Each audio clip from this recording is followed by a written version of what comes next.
Welcome to the Medical Terminology Podcast on iTunes U at JCCC. This episode is Chapter 1, Part 1, Word Parts Are Everywhere. If you haven't noticed already, word parts are scattered throughout the text, figures, and tables. To be successful, you must be sure to study all of them in an organized way. Figure 1.1 contains some basic word roots or combining forms pertaining to the body. A word root or combining form makes up the core of any medical term. A word root does not include the /o, while the combining form does. In this table, the word parts are osteo, arthro, myelo, neuro, and myo. Osteo, O-S-T-E/O, refers to the bone. Arthro, A-R-T-H-R/O,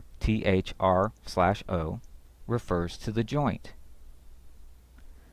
Myelo, M-Y-E-L/O, can refer to either the bone marrow or the spinal cord, so we need to be careful about the context in which that term is used. Neuro, N-E-U-R/O, refers to the nerve, and myo, M-Y/O, refers to muscle. Now let's do some practice. I am going to say a definition, and you try to write down or say to yourself the combining form. Nerve. You should have said neuro, N-E-U-R/O. Joint. You should have written or thought arthro, A-R-T-H-R/O. Bone marrow. You should have thought myelo, M-Y-E-L/O. Bone. You should have thought osteo, O-S-T-E/O. Muscle. That should be M-Y/O. And finally, spinal cord. You should have thought, again, myelo, M-Y-E-L/O. Now, near the end of the chapter, there are some additional word roots pertaining to the body and to pathology that are presented under the heading Look-alike, Sound-alike terms and word parts. The ones I'd like you to focus on are athero, A-T-H-E-R/O, which refers to a fatty plaque, arterio, A-R-T-E-R-I/O, which refers to artery. And these two terms are often confused. When we get to Chapter 5, which is on the cardiovascular system, we'll need to be very careful because in the common usage, they tend to be used interchangeably or incorrectly. So we're going to need to be very careful of that. The next one is myco, M-Y-C/O, which is the term for fungus. And after that we have pyo, P-Y/O, which refers to pus. And then we have pyro, P-Y-R/O, which refers to heat or fire. Now let's practice some with these terms. What is the term for fire or heat? You should have thought pyro, P-Y-R/O. And we can always remember this term because most of us are familiar with pyromaniacs, someone who likes to set fires. Well, the term pyro refers to fire. What is the term for a fatty plaque? You should have thought athero, A-T-H-E-R/O. And what is the term for artery? A-R-T-E-R-I-O, arterio. And what is the term for a fungus? Myco, M-Y-C/O. And what is the term for pus? That's Pyo, P-Y/O. Now let's go back and review the first group we talked about. What is the term for bone?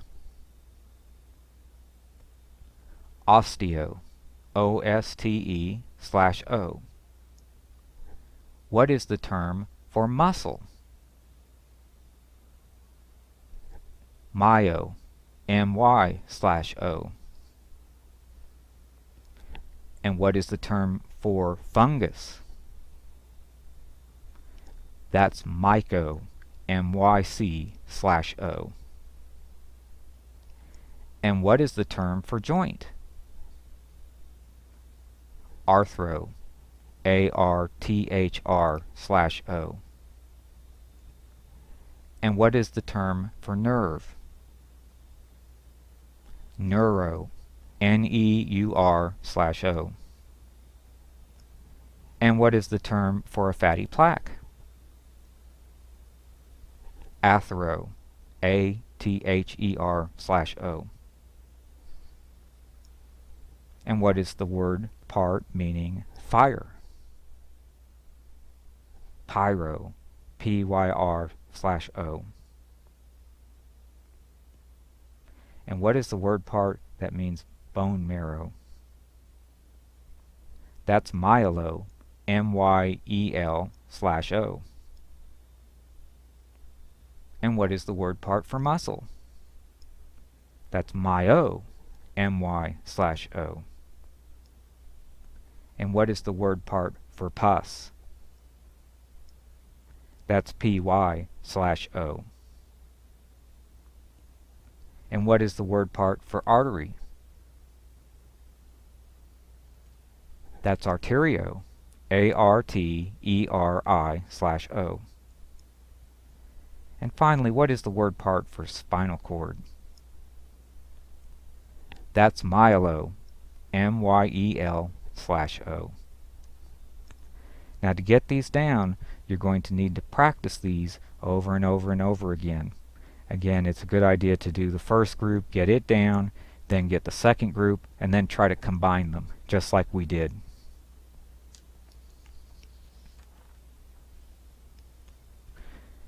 Now the last thing I'd like you to focus on in this podcast is Table 1.4. This contains some commonly used and confused prefixes. Prefixes are word parts that are placed in front of a word root in order to modify it. The hyphen at the end of each prefix tells us that the word part is a prefix and that the word should be added on at the end. Okay, the first pair we need to look at is ab, A-B. Ab means to move away from something. A good way to remember that prefix is the word abstain. If you abstain from drinking, that means you're not drinking. On the other hand, ad, A-D, means that you're encouraged towards something. And a good example to remember there is addiction. If you have an addiction, you cannot help being drawn to something. Like if you have an addiction to chocolate, you have to have chocolate all the time. On the other hand, if you're trying to avoid chocolate, you're going to abstain from chocolate, stay away from it. So ab is stay away, and ad, like addiction, is to go towards something.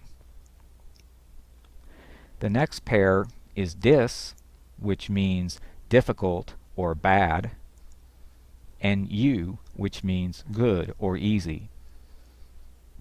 Now, dis we can probably remember fairly easily because we've all heard of dysfunctional, like a dysfunctional family. And a dysfunctional family is very difficult to live in. It might be painful. It's something that's bad. We don't really want to be involved in a dysfunctional family. Now, u, it's very hard to find a mental hook with that one because it's just not a prefix that's used much in the common English language. So what you're going to have to do with that one is just mentally connect it as the opposite of dis. Just remember that U is the opposite of dis. We know dis is dysfunctional, which is what? Bad, difficult, painful. So if you can remember U is the opposite of difficult, bad, or painful, then you would have to think, what's the opposite of that? Well, it must be easy or good. The next pair to look at is hyper and hypo. Hyper means you have a lot of something, it's large, it's immense, it's maybe even too much. And a good way to remember hyper is we have the word hype that's used a lot in the common language. When a new movie is coming out, we talk about all of the hype surrounding it. And it's just a lot of publicity, just too much even. The movie could never really meet the expectations of the hype. On the other hand, hypo means a small amount or less or even too little. The next pair that are very commonly confused are inter and intra. Inter means between things. Intra means within something. Well, a very common word in this day and age that uses the prefix inter is internet. Well, what is the internet? The internet is what allows computers to connect to one another. It goes between computers. It allows your computer to connect to my computer and we can exchange information. Now intra, we can think of the intranet. Well, what is an intranet? Well, an intranet would be a local network. If you have a job and you have a group of computers that are all connected to each other, that would be an intranet. It's a network of computers within your building, within your place of work. That's different than the internet, which might connect your place of work to your home, or to my place of work, or my home. So inter is between, and intra is within the same thing or place. Finally, we have sub and super or supra. Sub means below or beneath, and a good hook for that one is submarine, because a submarine goes below or beneath the ocean. Submarine, below or beneath. Well, super means above, and a good way to remember that is Superman. Superman flies above the ground. Super means above or over, and submarine means beneath. Well, let's practice a little bit. I'm going to give you the prefixes and you say to yourself what the prefix means. How about ab, A-B? That means away from something, as in abstain. What about hyper, H-Y-P-E-R? Hyper's too much or excessive, as in all the hype surrounding the latest movie. What about ad, A-D? Well, that's to mean you're drawn towards something, like an addiction. You can't do without it. You're towards something. What about super, S-U-P-E-R? Well, that means above, like Superman flies above the ground. Intra, I-N-T-R-A hyphen. That's within, like the intranet within your place of business. How about dis, D-Y-S? That's bad or difficult, like your dysfunctional family. Hypo, H-Y-P-O. That would mean decreased or not enough. How about inter, I-N-T-E-R? Well, that's between or among, like internet. We have connections between the computers. And how about you, EU? Well, that's the opposite of dis. Dis is bad or difficult. U would mean good or easy. And finally, let's try sub, S-U-B. Well, sub, like submarine, means under.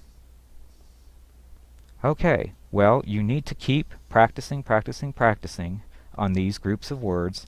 Now, these are not all the words you need to know, of course, but what I hopefully have done for you is have given you some mnemonics to help you remember them, and also given you a way of grouping words, because again, it's very important that you learn one group, then go on and learn another. You combine the three. So just these three groups I've given you would be a good focus for practicing. You can listen to this podcast over and over, quiz yourself until you get all the words right, and then you can be fairly confident that you can go on and learn another group. And in the next podcast, I am going to bring up another collection of word parts that are in Chapter 1. We're going to be focusing on the suffixes. So that's it for this episode of the Medical Terminology Podcast.